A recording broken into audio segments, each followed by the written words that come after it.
Hey y'all, this is the Iconicast podcast by Icon Meals. Thank you everyone for attending today. Today, my guest is the UFC legend, the voice of the Octagon, a serial entrepreneur, I guess also a professional poker player, an all-around great guy, and have to say, one of the most iconic personalities that I've ever had the pleasure of getting to know and also do business with. So welcome to the podcast, Bruce. Thanks very much, Todd. I really appreciate it. Pleasure to be on with you. No, I'm so used to awesome. my podcast. I can say pleasure to have you on. No, it's truly it's an honor to be able to speak with you today. And just it was funny doing some of the, I'll call it the background and just different things, learning a little bit more about you. And outside of the things, I knew your interesting personality. So I have to ask you, I know you've been in the ring for some time doing the announcement, but have you ever fought? Have you ever got in the ring, right? Oh, yeah. Yeah, absolutely. I trained and sparred heavily and fought at the kickboxer from about 24 to 32. You know, I've got 3 black belts, 2 black belts in Tang Soo Do, which is a Korean, sister or brother to Kwando.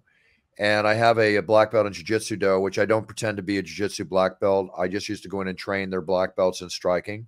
Yeah. And after about 8 months of working with the students and all, the French savant master who had this hybrid style awarded me a black belt. But that's just, it's on record, but I'm not a black belt in jiu-jitsu. Okay. That's awesome. I heard a story, I guess, through the grapevine. I don't know if it's true or not, but I heard about a little elevator brawl breaking out a long time back with Frank Trigg. Yeah, a little fun go-to with Frank Trigg. The UFC and Dana, they made a very cool video on UFC Folklore, an animated video about it. And it's all true. What can I tell you? Don't hit an announcer in the throat, especially from behind. No sucker punching an announcer, especially in front of my boss in an elevator.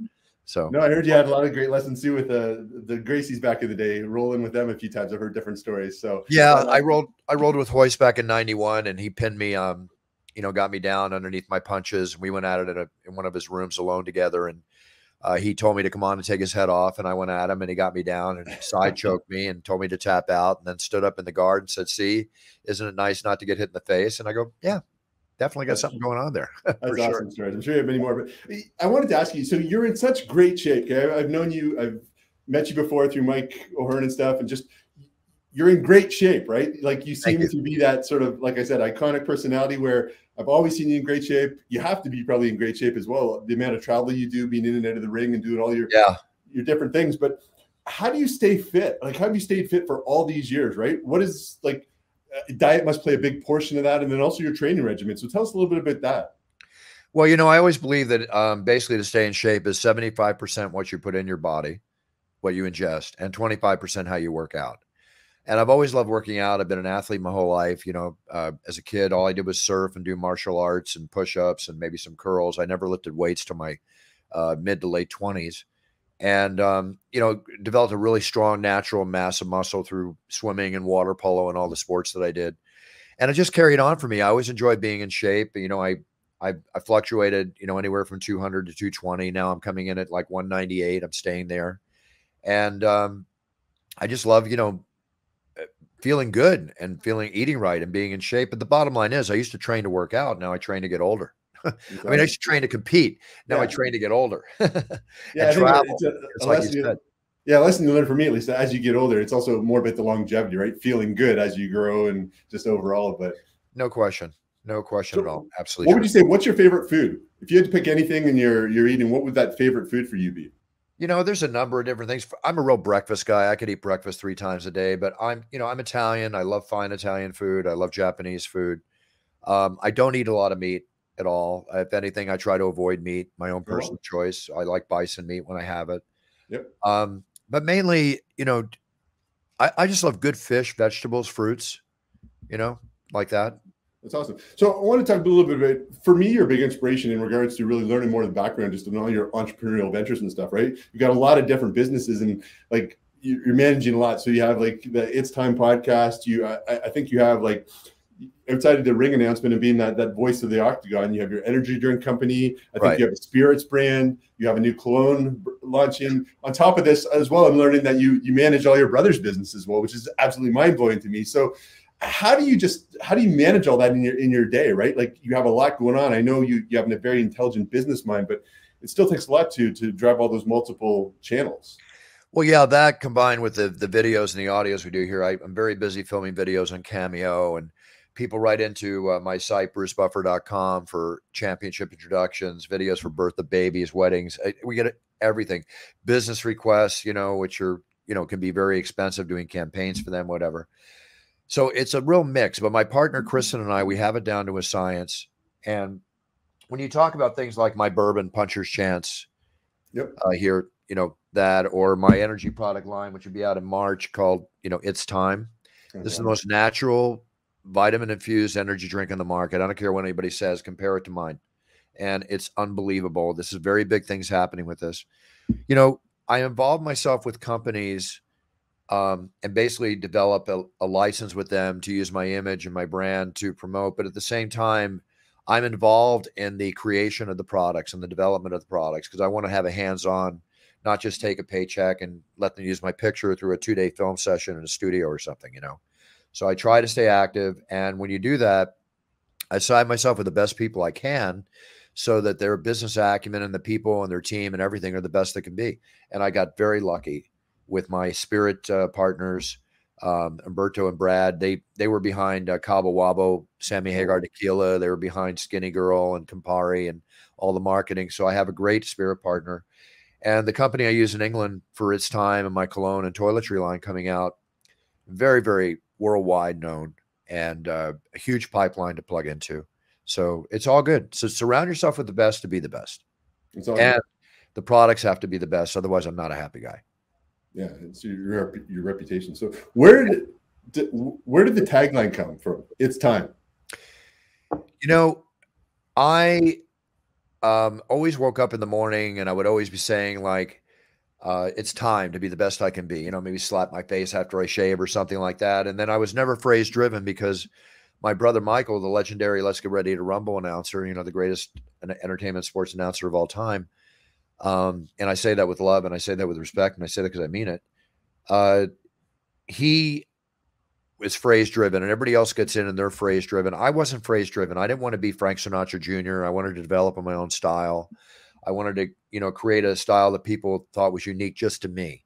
Because if anybody could have copied anybody or, rode the coattails, which is something I'd never have done, I keep him sewed on because I'm his manager, is me to my brother. Where other people copied him, I didn't want to. And about 6-8 years into the game, I used to say it's time to begin the Ultimate Fighting Championship at the top of the show. Dana asked me to calm that down, not do that. So when I got to the main event, I realized the fighters have been training for 6 to 8 weeks. The people have been sitting here for 5-6 hours watching. It's coming down to the main event.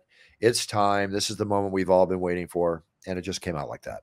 And I built it from that point forward, where my inflection and my passion for what I do and the way I move and everything when I say it, it just built to the point that it's at today. I can't sit down and be stationary in the center of the octagon and just working on my voice and holding the card. I got to move. I moved as when I fought. I moved as when I work. I moved when I did I have to move. I got a tiger inside me. So that ties in perfectly to my next two questions. So I've seen you in the ring for years and years and years. I guess there's a couple of key moves I see, right? You've talked about them before, but you have, I think, that the buffer bow, and then tell us a little bit more about the sort of the buffer 180 and then the buffer 360. Well, the 180 started when I was announcing, and I'm walking around the octagon, and I was over near the red corner, and I was saying, and now, about to say fighting out of the blue corner.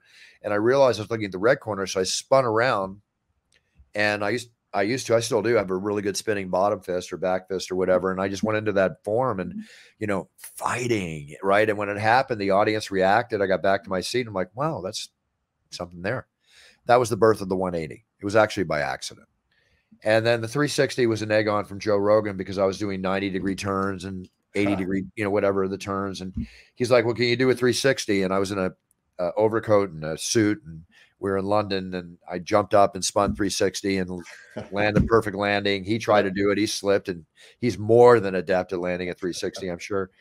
And then he egged me on for about 8 months until at UFC 100, I went ahead before I introduced Brock Lesnar, and I pulled off the 360, and everybody was very happy about that. I would have been the bitch of the internet on Monday if I didn't do that. They would have been talking about it in the forum, because they were egging me on forever. So I had a little emphasis behind me. That's awesome. So when was your first UFC event? How far back? Was it like right at the start, or what was that? Pretty much back. It was a fighter I managed into UFC 8 in Bayamon, Puerto Rico. I went to UFC 6 because I had my brother do it. But UFC 8 in Bayamon, Puerto Rico was my first UFC. I came out and I did the prelims. That was the first show that Don Fry. Oh no, Don Fry, was he at that one? No, that was UFC 10. But it was full of stuff. That was when the old days with Tank Abbott and all the fights. I remember those guys. Yeah, back when it was a spectacle before it became a legitimate sport. That's crazy. So I guess you've introduced tons of fighters over the years. Who would be your favorite fighter or favorite fighters to announce?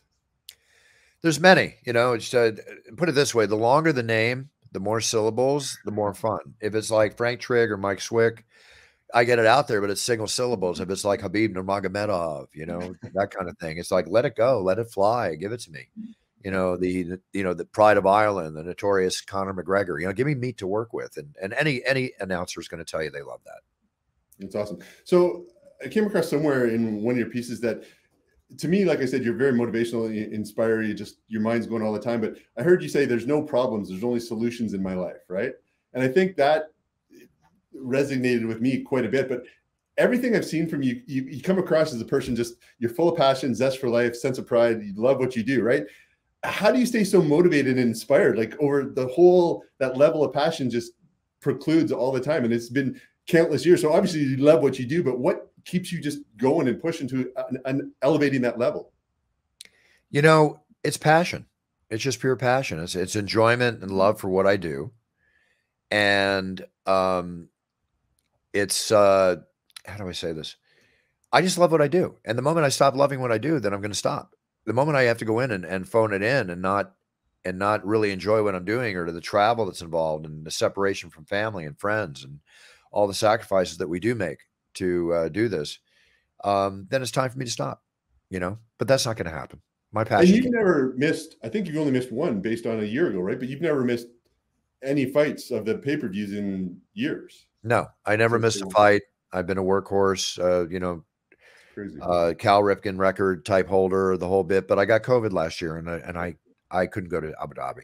Not with a clear conscience. What's your favorite city, place, I guess, to announce? Because you've been all around the world with UFC and others, but where's your favorite city to announce? Probably different places, or different places. There's just every city has their own flavor. I mean, Madison Square Garden in New York is the Mecca. It's incredible. O2 Arena in Montreal or in London are incredible. Every city has its own flair.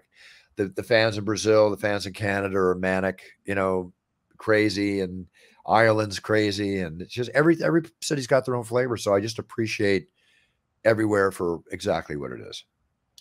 It's also interesting. I didn't know that it sounds like you're a big poker player. I read that you've absolutely crushed it in different things, and you've schooled many of folk playing poker. So that's in the earlier days of Bruce, is that, or do you still play today?